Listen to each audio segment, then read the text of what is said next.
Hola, ¿quieres saber qué tecnologías usamos y por qué?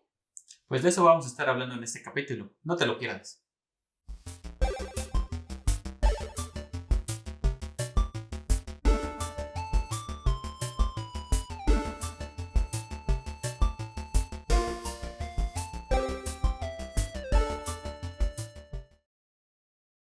Elixir es un lenguaje de programación funcional y dinámico que corre en la máquina virtual de Erlang.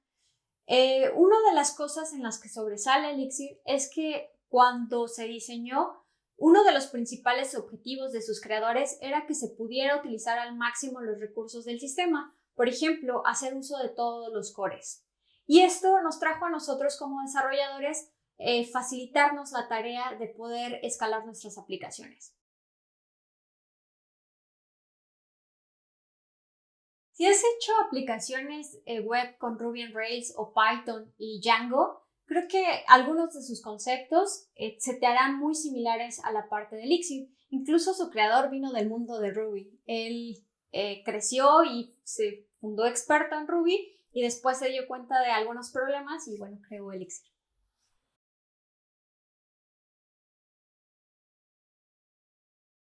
En mi opinión, Elixir es bueno para hacer aplicaciones backend, aplicaciones APIs o, por qué no, hasta aplicaciones web con el uso de su framework Phoenix o LiveView, que es una de las cosas nuevas que tiene Elixir.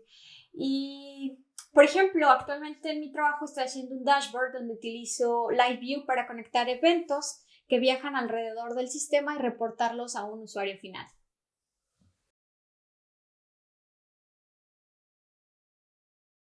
Vamos al lado negativo de Elixir, donde creo que no es bueno utilizarlo.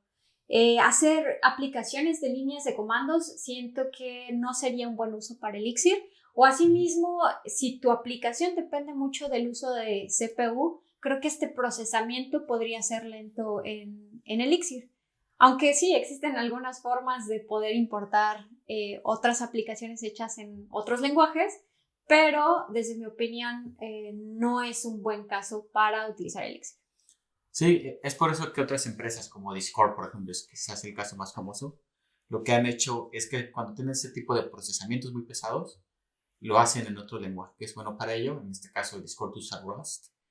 Pero algo que tiene muy bien Elixir es que puedes llamar a procesos como parte del mismo Sí, es un buen sistema de orquestador. procesos. Uh-huh.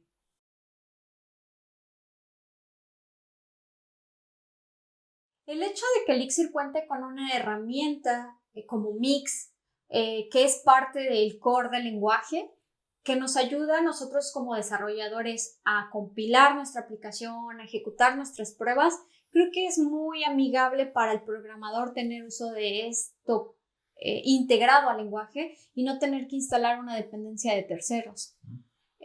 Además, también a mí en lo personal, de hace 3 años que no conocía nada de este mundo de programación, el tener a Elixir como herramienta de aprendizaje en donde solo necesitas saber el concepto de funciones para poder empezar a programar y no necesitar conceptos de programación orientada a objetos como qué es una clase o para qué nos sirve un constructor.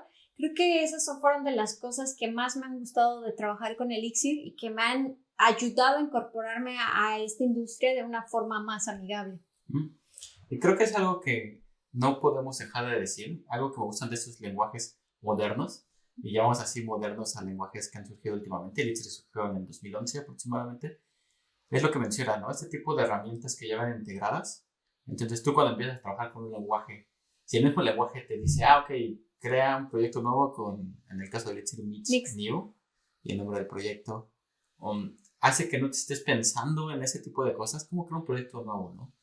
Tengo que bajar una utilería de terceros, como sea en JavaScript, ¿no? Que usas algo como Yarn o NPM, o en Java con Gradle, Maven, Anti, otras cosas. Creo que eso bajar la barrera y poner un estilo consistente para administrar proyectos o para ejecutar pruebas o incluso para formatear tu código, sí. Hace que sea mucho más sencillo de usar un lenguaje y hace que te sientas más productivo, sobre todo cuando estés aprendiéndolo. Exactamente. Y bueno, también su documentación creo que es muy amigable, cuenta con varios ejemplos en los cuales te dice y te da guidelines de cómo ejecutar tu sistema. Entonces, creo que es algo de las cosas también que me ha gustado a comparación de otros lenguajes.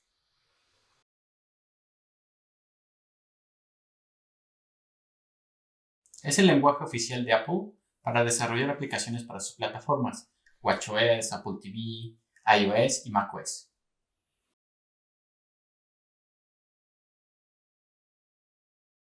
Swift es un lenguaje compilado y de tipado estático. Curiosamente no se parece mucho a Objective-C, que es el lenguaje que voy a reemplazar. Cuando salió, a mí siempre noté que se parece mucho a Scala, este lenguaje también de tipado muy estricto del mundo Java. Incluso hay ciertas palabras que robó de Scala, como tal, por ejemplo, ¿no? Pero además se parece a estos lenguajes modernos de los que hablábamos, no tanto a Elixir, pero sí a otros lenguajes que han surgido últimamente o al mismo tiempo que Swift. Por ejemplo, si has usado Kotlin o Go o TypeScript, vas a encontrar que pasar a Swift va a ser muy sencillo porque se parecen mucho.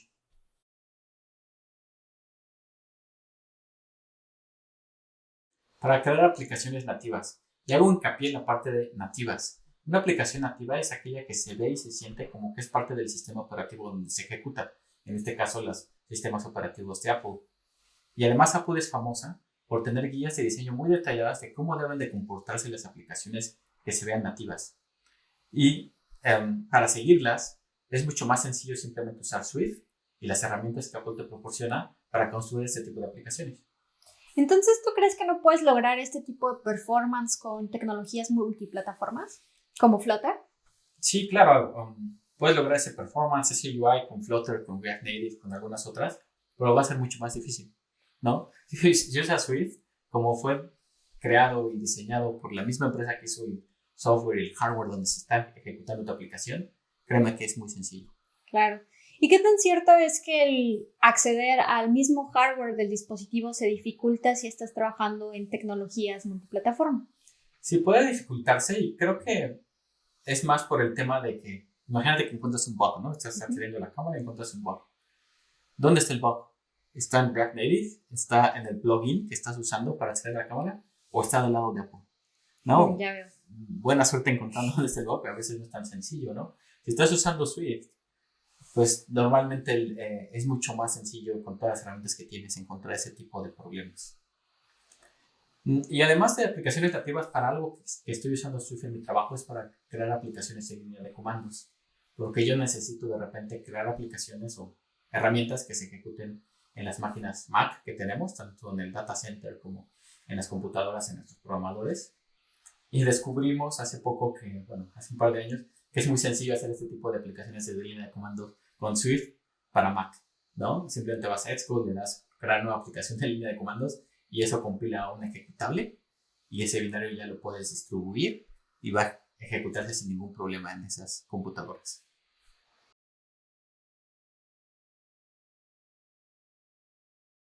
Para crear aplicaciones afuera del ecosistema de Apple, o sea, para cualquier otra plataforma. Y no es que Swift no me guste, pero cuando crearon a Swift dijeron que querían hacer un lenguaje general, pero ya varios años después la realidad es que el soporte que tiene para otras plataformas, por ejemplo como Linux, no es el mejor, ¿no? Yo lo he probado en Linux y el desempeño es bueno, pero podría ser mejor, no es tan bueno como el macOS y te faltan herramientas como un buen debugger, un buen profiler para hacer debugging del performance de las aplicaciones. Y para Windows ni siquiera había soporte hasta este año, ¿no? Este año iniciaron con el proyecto para darle soporte a Swift en Windows, pero bueno, tal vez va a tomar un par de años para llegar ahí. Entonces, si quieres hacer aplicaciones de línea de comandos, como algo que yo les mencioné que hago, y quieres que se ejecuten en Windows, Linux y Mac, probablemente hay otras mejores opciones, ¿no? Como Go, como Rust, que podrían funcionar mejor en esos casos.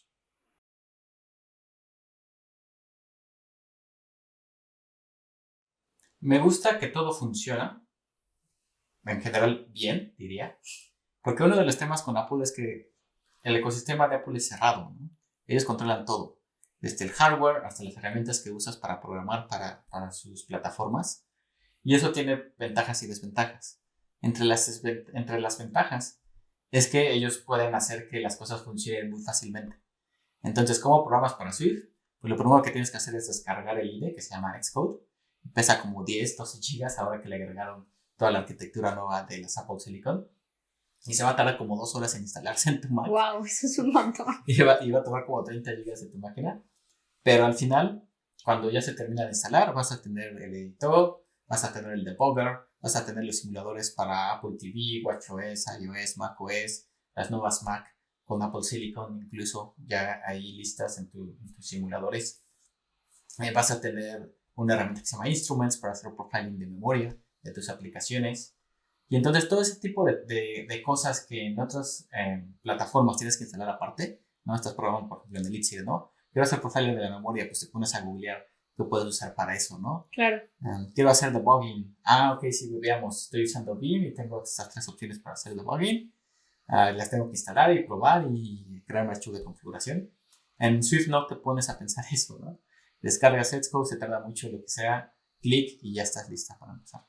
Entonces, ¿los programadores de Swift no utilizan Vim o utilizan otro tipo de herramientas? Sí, normalmente usan solo Xcode, es curioso, porque Swift algo que sacó el año pasado empezó es soporte para Language Server Protocol, que es ese protocolo inventado por Visual Code, precisamente para añadir soporte a otros lenguajes de forma simple, ¿no? Es un protocolo donde la gente de Visual Code dijeron, ok, tú expone un API REST que responda a estos comandos, no sé, le voy a preguntar para hacer el autocompletado, ¿no? O para mostrar problemas de sintaxis. Y si ese servidor me responde esto, Visual Code es capaz de pintarlo, ¿no? Y yo lo he usado, ¿no? Hay veces que estoy haciendo estas herramientas de línea de comandos que te comenté, que son aplicaciones pequeñas, y digo, ¿para qué quiero esto? ¿No? Abro claro. Visual Code o ahora Vim, que estoy usando más Vim, que también tiene soporte para LSP, y puedes comunicarlo. No es el mejor soporte, todavía tiene ahí varios fallos, pero es interesante que Apple, siendo tan cerrado, incluso ya se esté abriendo este tipo de otras herramientas. Claro, eso es interesante.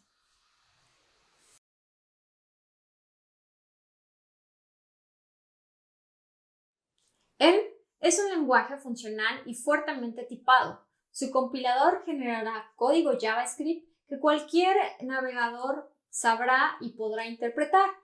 Gracias al diseño de su arquitectura, los sistemas hechos en Elm carecen de errores en tiempo de ejecución.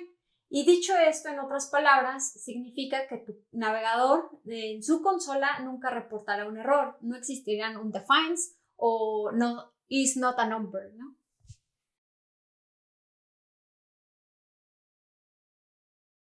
Más allá de decir que se parece a algunos lenguajes de programación, me gustaría reforzar el hecho de que Elm toma algunas características de Haskell como fundamentos, por ejemplo, Stream.io, que era algo que se abandonó mucho en los 80s y con Elm se retomó mucho en el tema de programación reactiva y creo que si estás, no sé, acostumbrado a trabajar con otro tipo de lenguajes que sean fuertemente tipados, creo que te va a ser muy sencillo poder analizar todos los conceptos de Elm.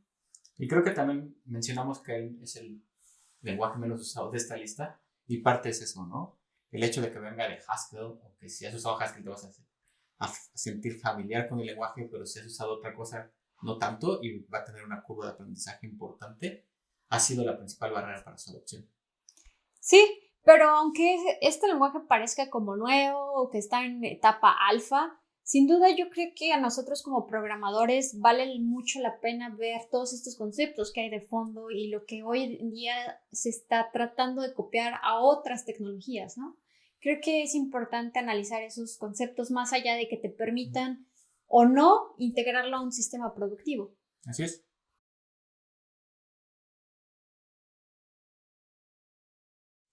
Él lo utilizaría para hacer aplicaciones web interactivas, donde la prioridad es que las acciones del usuario no generen grandes pérdidas para la empresa. Por ejemplo, si te preocupa cuánto dinero puedas perder, usuarios o recursos por un mal manejo de un dato o una excepción en tiempo de ejecución, creo que sin duda él es un gran candidato para evaluar y ocuparlo como solución al problema que tienes. Sí, creo que es interesante que el compilador de Elm es tan estricto que garantiza que ese tipo de problemas y de excepciones se atrapen en tiempo de compilación, ¿no? Sí, sin duda vas a tener desde antes de que puedas liberar tu aplicación a producción, todos estos problemas que normalmente nos enfrentamos en programación, como por ejemplo typos o que te equivocaste en escribir un nombre de una variable O en manejar un error, ¿no? Exacto. Si tu programa requiere o utiliza plugins de terceros, creo que no utilizaría él para este tipo de casos. Una de las grandes desventajas de él es que su ecosistema de plugins de terceros o bibliotecas de terceros no es tan grande como lo es para React, Angular o Vue. Entonces, si necesitas liberar algo rápidamente a producción, algo que sea funcional y que puedas tener como componentes reusables, sin duda va a costar más trabajo hacerlo en él. ¿Y qué pasa si, por ejemplo, usas una de esas bibliotecas de JavaScript que ya existen y la quieres integrar con él? ¿Es posible eso? Sí, existen algunas formas en las que puedes integrar o comunicar programas no hechos en Elm. Pero el hecho de que no cuentes con alguien en tu equipo que cuente con el expertise de cómo funciona el DOM de un navegador, creo que va a ser esta tarea más difícil e incluso va a ser prácticamente imposible justificar con tu product owner el por qué su desarrollo va tan lento.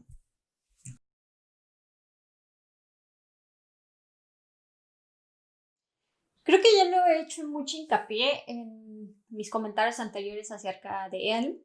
El compilador. Creo que el compilador es hermoso y muchos mencionan en internet que es una de esas joyas que pocas veces se encuentran en el mundo de la programación y que este diseño que Evan hizo para el lenguaje en sí, su diseño es muy, muy padre y el hecho de que puedas hacer como refactoring sin que tengas esta preocupación de romper tu código que ya tenías hecho antes.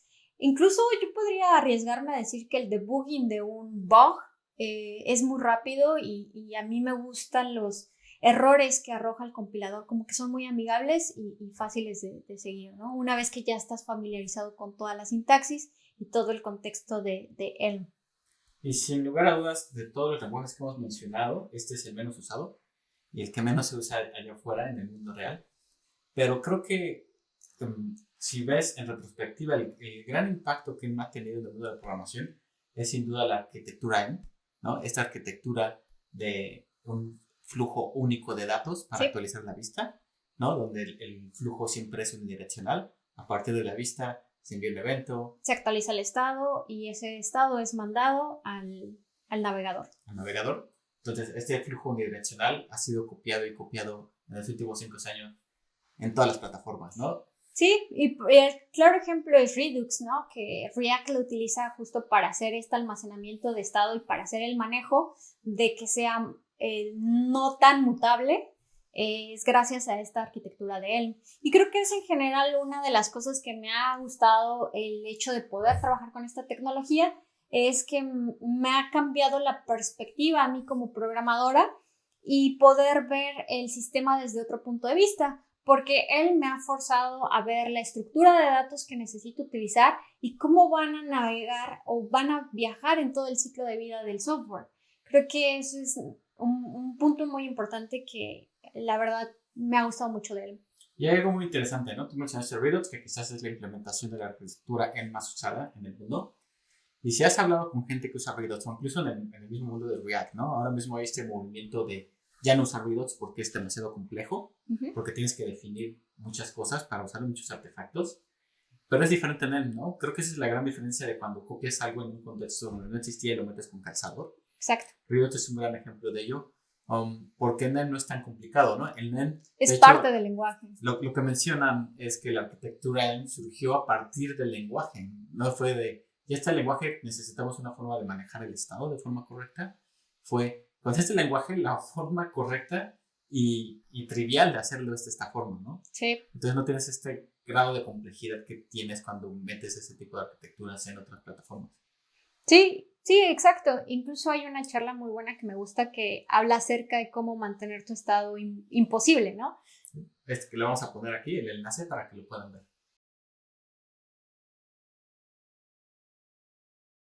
Es el lenguaje más viejo de esta lista. Es un lenguaje interpretado, dinámico, orientado a objetos y también con una parte funcional.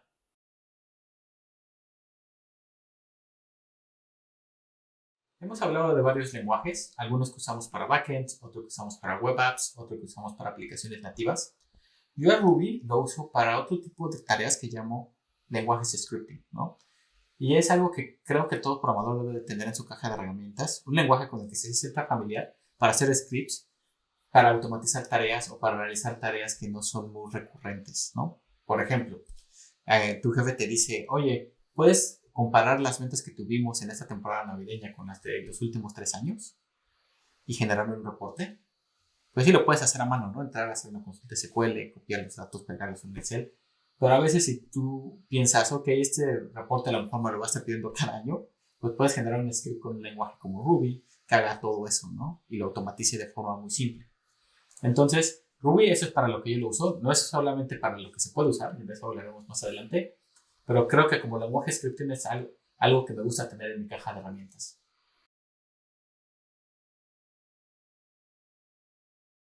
Una de las limitantes de Ruby es que por el diseño de su runtime no puede usar de forma eficiente los cores disponibles en una computadora.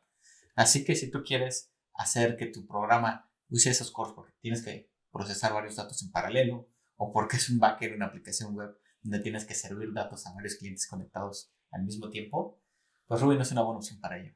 Sí, de hecho, caso curioso, ¿no? El caso de Yusef Alim, que es el creador de Elixir, él trabajaba en parte del equipo de Ruby para solucionar este problema, ¿no? Poder hacer de forma paralela, ejecutar estas acciones, pero se dieron cuenta que ya era más allá el problema del runtime de Ruby. Entonces, más allá de solucionar estos problemas, pues se dieron a la tarea de crear Elixir. Sí, y bueno, no nada más Elixir, sino hay otros lenguajes o plataformas que te permiten explotar los cores, como Go, Java incluso. ¿Python? No, Python tiene el mismo problema. Entonces, si tú requieres esta habilidad, que como dije, es incluso yo diría una habilidad que debería de tener tu backend, tu aplicación web, pues no uses Ruby para ello.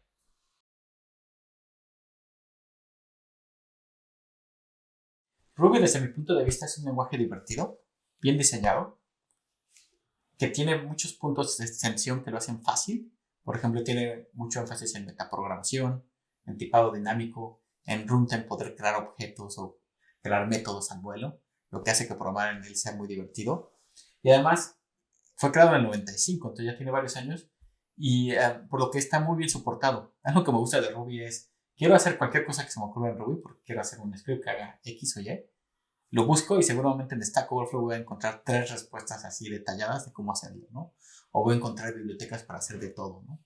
Si me quiero conectar por alguna razón ahora al API de GitHub y quiero generar un documento en Microsoft Word con un reporte de lo que baje, seguramente hay 4 bibliotecas de las que elegir y 3 respuestas en Stack Overflow de cómo usarlas, ¿no?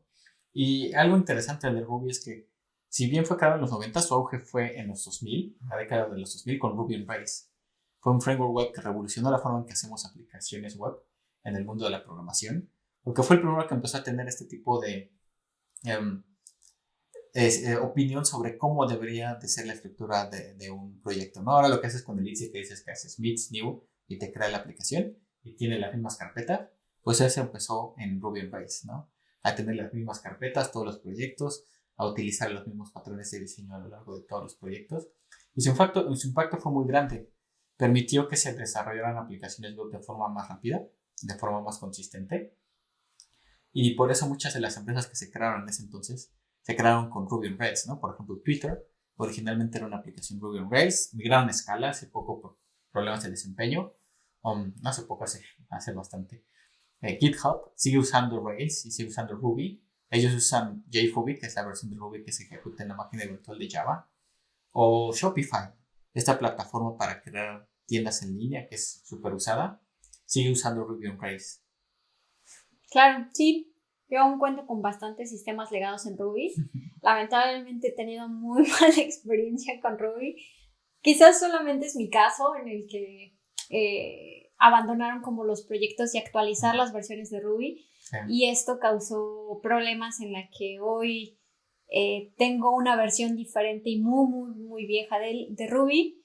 y pues mantener y actualizar los sistemas, hacer que esta aplicación compile en mi máquina al día de hoy, pues es muy, muy complejo. Y bueno, así que esas fueron las tecnologías que nosotros utilicemos, pero no son todas.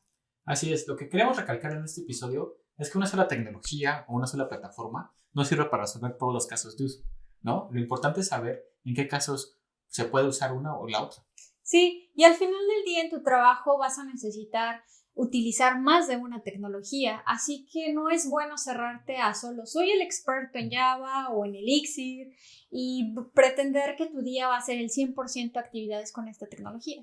Y eso es parte también del crecimiento como profesional, ¿no? Está muy bien que seas experto en una tecnología, no tienes que serlo en todas, pero lo que sí es que conviene de repente salirte de tu zona de confort y ponerte a explorar cómo se utiliza X o Y tecnologías, ¿no? Cuando aprendes cómo ellos están resolviendo problemas, vas a aprender que a lo mejor tu solución no es la mejor y vas a crecer como profesional. Claro. ¿Y tú? ¿Qué tecnologías estás utilizando? Cuéntanos en los comentarios.